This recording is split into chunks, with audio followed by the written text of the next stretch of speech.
Hey guys, this is John, and I'm playing m7b5 in 15-minute pool on ICC. Let's open with knight f3 in this game. I like to use this as a transpositional device oftentimes to get into d4 positions, but it looks like this time around we're going to have a symmetrical English. Let's check m7's b5 stats, play g3 in this position. They can go d5 and take play into a Tarash, but they declined to do so. Now we'll castle. So their peak 15-minute rating was 2051, achieved actually today. So, okay, bishop e7. So here I have a choice. I can play rook e1 and go for e4, or I can play d4. Both moves are interesting. I think I'll play rook e1, and I'll try to go for the e4 thrust. Previously on my channel, I'd played d4, so this is the move rook e1 that I used to play more often in this line. So let's go for that. Now, if they want to stop me from playing d4, they can play e5, but it's not supposed to be particularly good. So, all right, so he has to be a little careful now, because if he just castles, he's going to run into e5, or if he plays that move, he's also going to run into e5. So the undefended bishop. This is a trap I also have encountered elsewhere on my channel. I think in a blitz game this happened, and I got this same move in. So let's just calculate it. So e5, if he takes my bishop on g2, I take on f6 in between move, and I attack his bishop, and the other bishop is hanging. So e5, he'll probably play d takes e5 is what they usually do. I take on b7, he takes my knight on d4, I take his rook on a8, and at that point they usually take on c3, and white can bring the bishop back. And black doesn't have quite enough compensation there. They're only down, I think, what, 1 point to material at that point, but it's not so great for them. I could have also played knight takes e6, was interesting, but this is the way to usually do it. And I'll be up at exchange. He actually takes my light square bishop. That's interesting. So I can take on d4. I probably should. Bishop c5. There's not much doing there. I've ran into this line in the past, though, I know. I'm still going to take this. He did not play bishop c5. Okay, so just have to be careful about like the f3 square, for instance. It'd be a shame if we made some blunder and allowed knight e5 to f3. So moves to consider here would be obviously bishop developments. So like bishop e3, bishop f4. Maybe knight e4 is a move to consider in this position. I like the look of that, just right off the top of my head.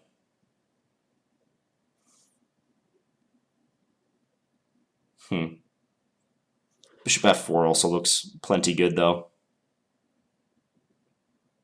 Bishop f4, bishop c5. I was thinking queen all the way back to d1, but now I'm not so sure.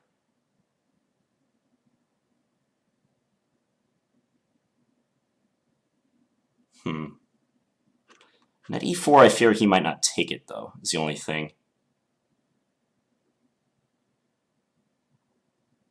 I think I'm going to go with bishop f4. Bishop e3, I'm just a little worried about e5 having one less defender, that square. Realistically, that move should be fine, too, though. So bishop f4, bishop c5, queen d1. Repositioning my pieces a little bit. Just don't want to allow knight g4. If he goes h5, I can play h4.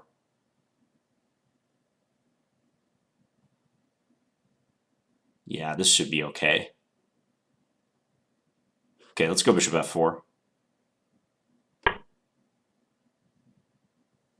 expecting bishop c5. Could also be more sophisticated and play rook d8. But I think he's going to trend towards this move.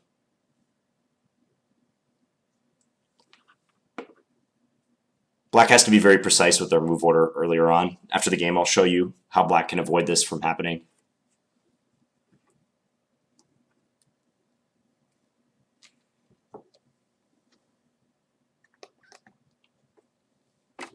So basically now I just have to quell his short-term initiative. And if I succeed in doing that, I'll win. Rook c8.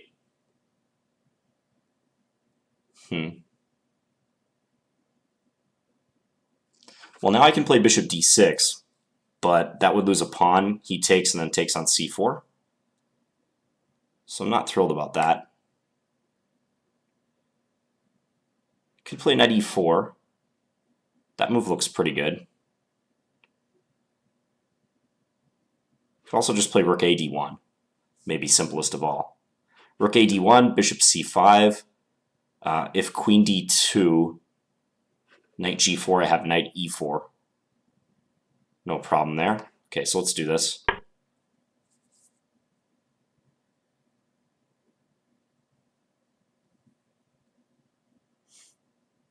I'm very surprised he took on a8 on move 13, rather than taking on b2 and getting one extra point of material compared to this line. Because here he's just purely down in exchange. I think he's just banking on my light squares being weak.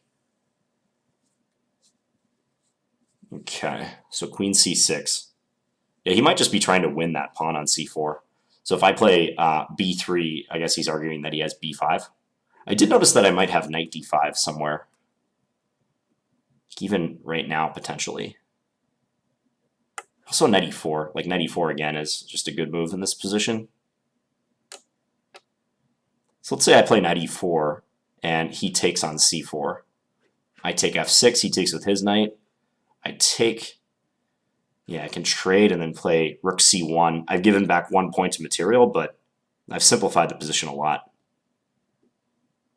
Knight d5 is even fancier. If I play knight d5 and he takes it with his pawn, I can take on e7.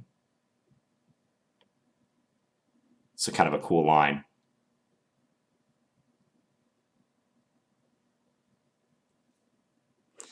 There's also knight d5, pawn takes, and then just pawn takes back, hitting his queen and threatening the bishop. He does have queen c5 in that case, though. So that should maybe not be played. Knight d5, pawn takes, rook takes e7. Yeah, I don't know if I'm... Does get rid of his dark square bishop, though. Queen takes c4.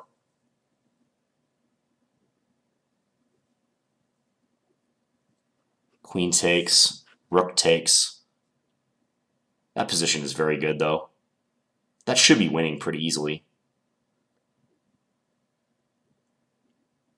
I can almost take on d5, but he has knight takes, rook e8 check, and then knight f8 blocking. So I'm thinking of ways where I give back a pawn, but I simplify the position. That's what I'm looking at with these lines, like knight e4 and knight d5.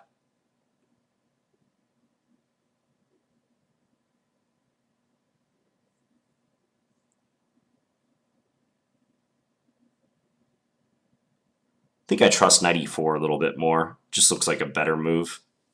Looks like a more secure move, let's say. So let's play that. No need to speculate on knight d5, I don't think. So he takes c4 right away.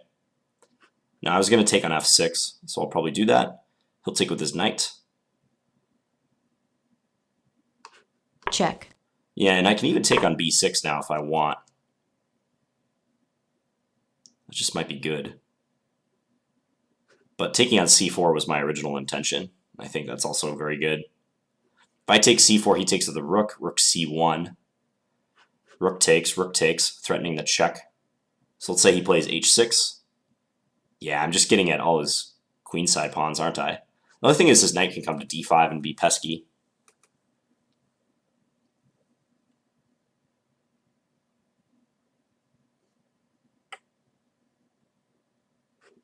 If I take b6, bishop c5, rook d8. Let's just take here. We'll play it this way. So he pretty much has to trade now.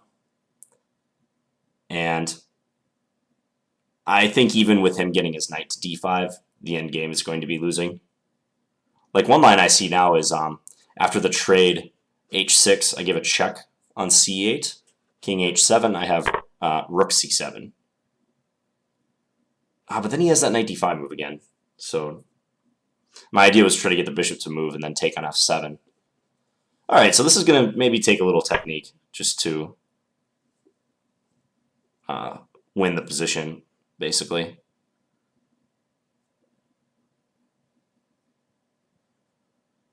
All right, let's play this move to start Check. out. There's no harm in doing that. Because knight d5 is practically his only idea. If I play rook here, he'll play a5, bishop c7, knight d5, bishop d8 maybe.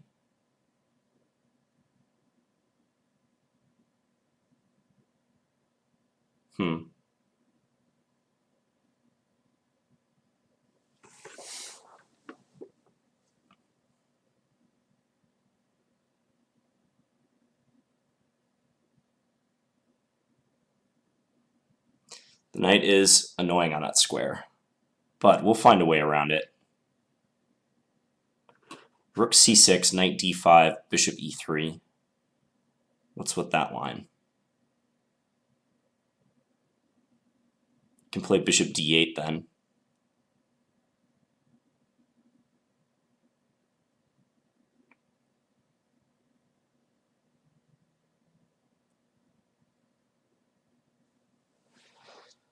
About rook a8, rook a8, a5, knight, or rook a6, knight d5, bishop e3,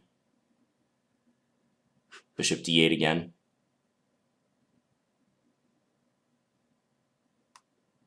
Okay, let's just do this.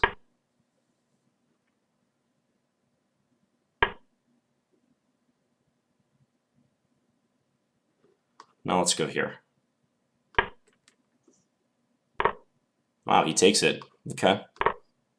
I wasn't really expecting that. I don't think this is the best way of going about this. I'm going to speed up now a little bit. Yeah, his queen side is too weak, though, for this to be a good idea. I'll just bring my king up now. And if he brings his king up, I always have rook c7 to bother him with.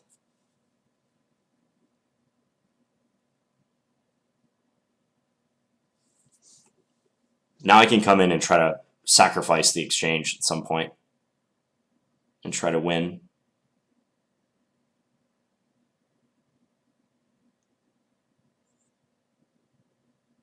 Might take a little bit of calculation still.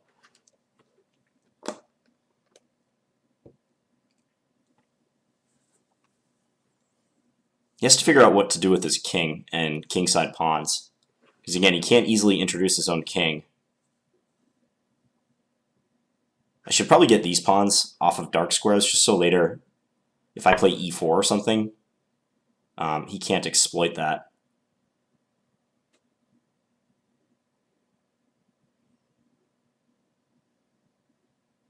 So if I take immediately in king c4, it's not quite so clear. I think I'm probably winning that position, but I'm not sure. Not sure yet. Let's just go g4 first, because I don't want to calculate it quite yet. I think I'll have that option for many moves to come. He can't move his bishop, and he can't move his b-pawn. If he plays king e5 right now, I'll play rook c7.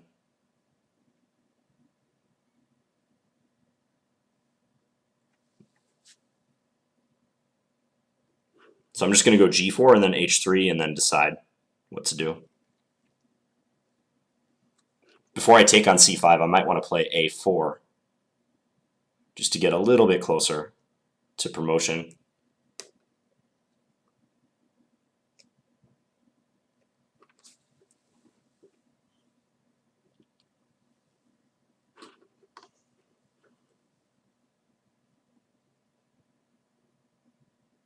Yeah, he has a real tough time doing anything with his king, because always I can bring my rook to the 7th rank and remind him that he has to go back. King g5, okay. So now if I take, he takes, king here, take. We don't want to get in that race. Let's just do this first. He'll probably take on g4. Then I can take. If g5, I have rook f6, forking these two pawns.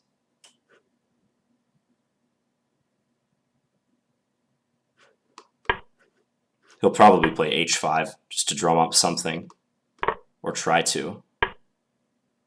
Yep.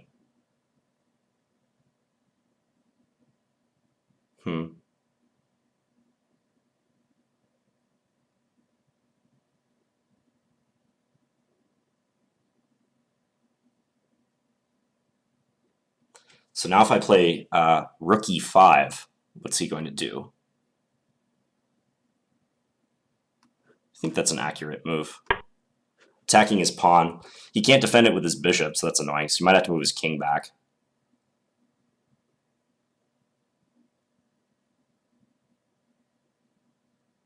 Yeah, like king g4 or something now.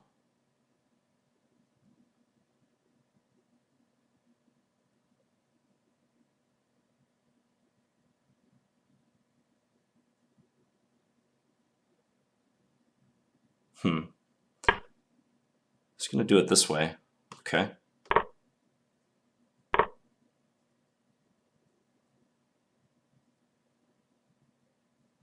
So if I take, he takes e4, h3, e5, king out of the way somewhere, e6.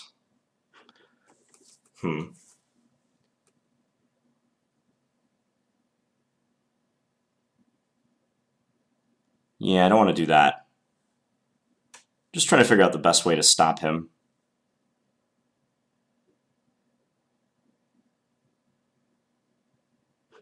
Okay, let's just keep his king contained. We'll do this and then bring our king to f3. This is the no-risk way to try to win.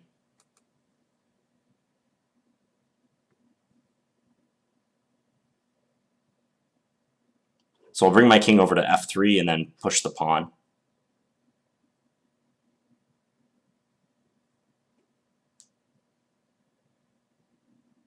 As long as I keep my rook on the g-file, his king will be stuck. Yeah, he just resigned. Okay, so let's go back and take a look. So I use knight f3 a lot of times as a transpositional way to get into other lines, especially d4 lines. So here we have a symmetrical English where he adopts a queenside fianchetto. Black can also play with a double fianchetto too if they play g6 instead of e6. So two plans here, either d4 right away for white, or what I did, rook e1, trying to play e4. They're both good plans. So here, e4. All right, so already he has to be careful move order-wise in this position, because the move he played, knight bd7, and also castles, which I face frequently here, they look very natural, but they're slight mistakes in view of the tactic that happened in the game. Yeah, he just played e5. e5 is possible. a6 is the best move, though, if they're going to stay in the hedgehog because of this. And then queen c7. And the bishop's defended, and there's no knight db5. So that's the best move order, flicking in this early a6, so the queen can come to c7 undisturbed. e5 is interesting, though. This move can be played. I think I actually faced that in a blitz game one time. It weakens the f5 score slightly, but it's kind of interesting. So yeah, he played knight bd7, d4, take, knight takes, a6. Yeah, and already here, I mean, he probably should play like queen c8, something like that, but I can get into b5 with my knight, and d6 is really weak. It's not a fun position for him. In fact, let's see what the engine thinks is the best move. Yeah, queen c8, but gives white a nice advantage. Queen c8. It actually says that b3 would be the way to go. Maybe it just wants to defend c4. a6. Okay, this actually starts to look acceptable. What if knight db5? Queen b8. f4. Yeah, basically you'd love to just put the queen on c7 and not have to finagle your way to that square later. So that's why black needs that early pawn a6 move. So here and then e5. The test for this is whether white's rook is on e1 or f1. Because, well, actually, it's not the only test, but if the rook is on f1, he can take on g2 and then potentially take on f1 as well. So it's better for white to do this if the rook is on e1. Yep, now he takes. And I'm surprised he didn't take on c3. I'm surprised he went for that instead, because at least this way, I have to withdraw my bishop, and he gets to take here. So he has one more point of material compared to the game. And actually, he's only down 1 point of material. On the downside, though, I kept my light square bishop, and I have 2 strong bishops. He does get nice control over c5, though, so black has practical chances here. It's still bad, but... So I was really anticipating bishop c5. And I probably would have played queen d1. And I see that the computer thinks queen f4 is also good. He castled. I went bishop f4. Yeah, this looks to be okay. Rook over. Queen c6. Yeah, likes my decision to play knight e4. I thought about this move too. Gave that some thought. Intending take and then take here. I wasn't quite sure about this position. But once again, it seems like white's doing well. Rook takes d7, huh? Wow. So I can just do this and then take on d5, and he has trouble defending this knight. Yeah, because there's no rook c7. And if he plays knight f6, he's going to get mated. So to save his knight, he'd have to play this, but then I guess rook here and bishop d6. Well, that's not a line I wanted to draw. Bishop d6 to come, and he'll lose the knight. So maybe knight d5 is worth playing, but yeah, he does have this bishop c5 move. So he's not obligated to capture the knight. So knight e4. This is a benefit you have when you're up material. You can afford to give back like a point or two in an effort to simplify the position. So I lose c4, Check. but I get to trade off a bunch of pieces. So queen takes b6 was okay here. Yeah, I could see that. I mean, his position is a little loose. If he tries to go for stuff like this, I do have that rook d8 move. So I maybe shouldn't have been as afraid of that line, but I thought with the time situation, I might just want to keep it more simple and guide this to an endgame with the extra exchange. So h6, Check. I gave a check. He went here. I played rook c6. Rook a8 is better, huh? Because if a5, bishop e3, knight d5, rook a7, aha. And I'm threatening that. And if the bishop moves, I win f7. Okay. Yeah, I didn't see that nuance. I didn't see that I was threatening bishop takes b6 if I were going here. I looked at rook a6 in this position, but then he can defend with bishop d8. So I did rook c6, knight d5, bishop e3. I don't think he should take on e3, unless he has to. I thought this would be more stubborn. And I might have to play this slower, because I'm not going to be able to outright win his queenside pawns. So what would the plan be from here? Well, probably getting my king over to the queenside, and maybe setting up some sort of exchange sacrifice, as I intended to in the game. So yeah, I might start doing something like this. Have to cover the b4 square so he doesn't have knight b4, but maybe put the pawn on a3 and bring my king up to the c4 vicinity. I think that would have been harder to win, but he took here right away, and I really doubt he can hold this position. So king up to d3. His chances are cut down by the fact that his king is not mobile. I mean, he tried to activate it during the game, but yeah, I get to do this, and always remind him that his pawns on the 7th rank are weak. Take g5, yep, now rook f6, forking these. It's just important to play accurately here, because if I don't, then his active king plus majority could become a problem. So I still have my guard up at this point. Take. I think this was a nice move, rook e5. I really thought he would return with his king. That might be a little trickier. Just e4. What about bishop d6, though? I was a little bit worried about that. I guess I have h3. I did see h3 in a line. So if he takes it with his king, I get to take on g5. And if he goes here, I assume just, move the rook somewhere and push my e-pawn. Still, though, maybe he should try something like this. Simply because, if he wins here, he does have 2 connected passers. So Looks like it's losing, but the result might be harder to prove for me with limited time on my clock. More likely I'm going to go astray. So he did this, I took here. Yeah, and maybe I didn't have to do king e4. It just felt like the safest move. So I envisioned something like this happening. King h1, e4, h2, yeah, e5. I see the computer also thinks I can just try to play for a checkmate, basically. Yeah. I could even do this and then push the pawn. And he's almost stalemated himself over here. You could do something like this and then b5, but I can just go and, yeah. I'd have to be slightly careful here not to stalemate him, but just release his bishop and then queen and win. So, I guess I can't blame him for resigning, but I thought he might play on a little bit longer.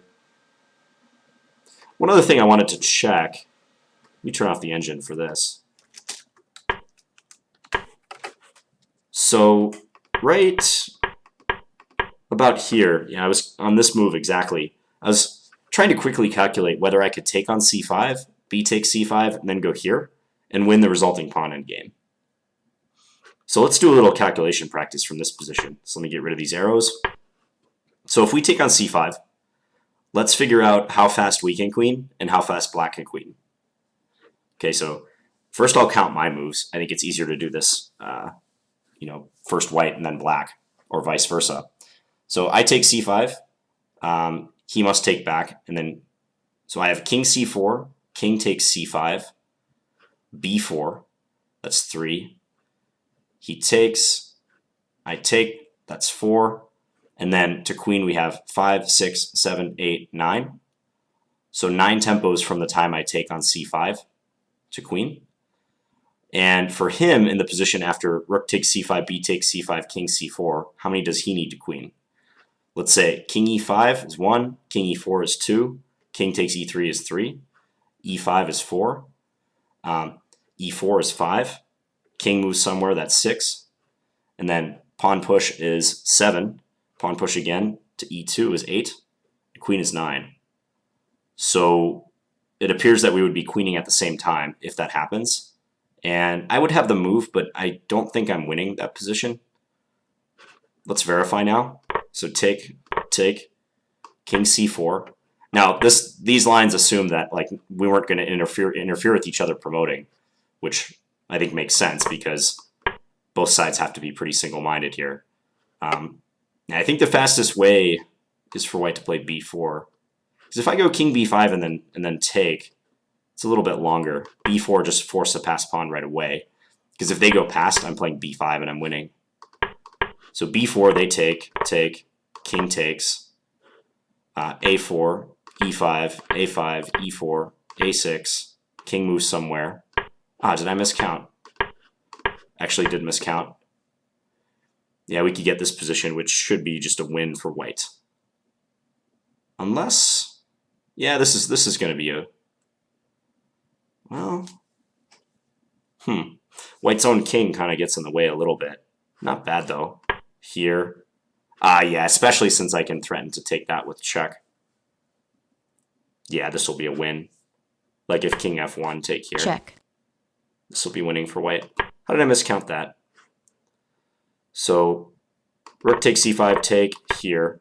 Is there a faster way for black to do it? I don't think so. I mean, going and taking the pawn and then pushing makes sense.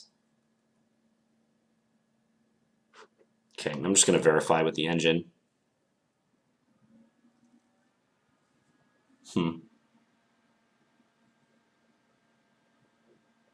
Still not outright saying white's winning yet. g5. Yeah, this is where it gets a little dicey. I don't know. What's the point of g5? Just follow the engine's line. g5, king takes c5, king e5. Let's say b4 again. Take, king takes, king d6. Okay, so yeah, this is a case where they could actually interfere with us trying to queen.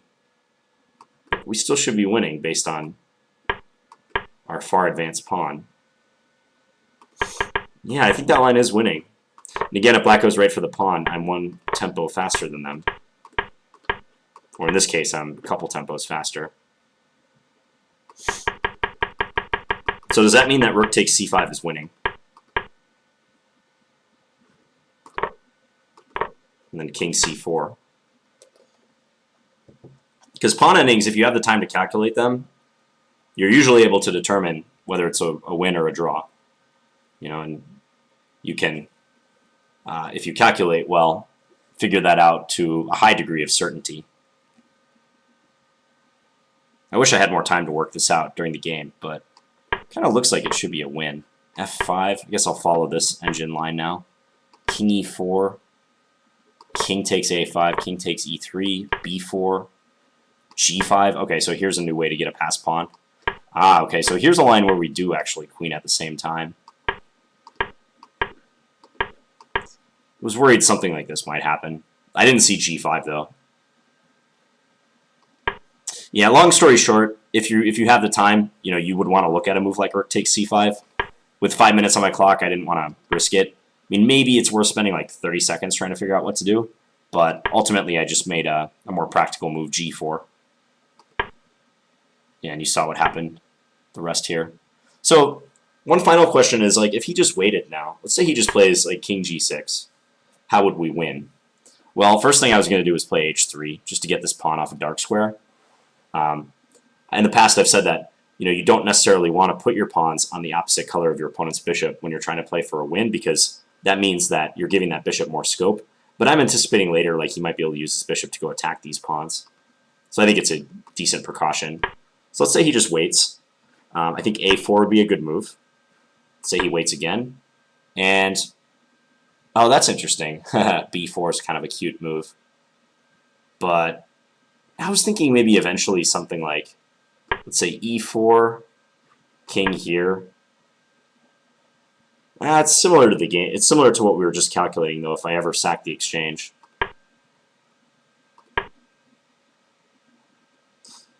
e4, let's say here, and bring the king up. This is kind of what I was envisioning and why I wanted the pawns off of dark squares. But I don't know. I don't know if this is necessarily the best way to try to win. Let's say he even goes here. Check. There's always these transitions to the pawn end game. Now that, especially that I have my pawn more forward, he can play f5 and promote faster. So, okay. Yeah, I might need the help of like a tactic like that to win if he adopted something more passive like this, just moving his king back and forth. That's a nice idea, though. So the idea of b4 is that if he takes with the pawn, then I have a5, or rook takes c5, or a5, just trying to deflect his b pawn. So if he takes, he loses his bishop. And if he doesn't take, we can either take ourselves or even push past to a6. So he'd probably have to take with his bishop, and then I take here. It will be kind of similar, though. I presume in order to win eventually, White's going to have to sacrifice the exchange. Unless I can somehow win on the king's side. He'd probably want to move away with his bishop. And I'd like to have the time to march my king up and like sack here, but again, in the meantime, he might be pushing these. I'm actually questioning whether I should have played g4, and I should have even bothered with that move. Computer thinks it's okay, though. Maybe Black's position is more resilient than I thought it would be. When he took on e3 back on move number 24, I thought this would be an easy win, but it's actually kind of showing that it might not be. He should wait, though. He should just wait around. Like, not try to do too much. He played actively and just lost, but it's not a trivial position to win if he just waits. Okay, anyways, I hope you guys enjoyed this. I'm going to wrap this analysis up, and I'll be back tomorrow with another standard game. Thanks for watching, guys. Bye.